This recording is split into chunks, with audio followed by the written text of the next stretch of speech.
नमस्कार मंडळी.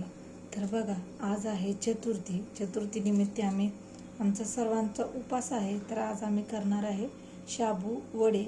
तर सगळ्यालाच माहिती आहे, सांगायची काहीच गरज नाही की ह्याच्यामध्ये काय काय पडतं. तर आता आपण ह्याला फ्राय करून घेऊया. मी थोडीशी वेगळ्या पद्धतीनं करते, जेणेकरून आतमध्ये पण तो शिजायला पाहिजे असा आतमध्ये होल करते. आपलं बालुशासारखं तेल ठेवलं या तापायला. आता आपण याच्यामध्ये एक एक एक एक सोडून घेऊया. शाबू वडे असे सोडूया. बघा, तेल तापलेलं आहे. मी खूप तेल वेस्ट नाही करत, त्याच्यामुळे छोट्याच कढईमध्ये ठेवलेले आहे.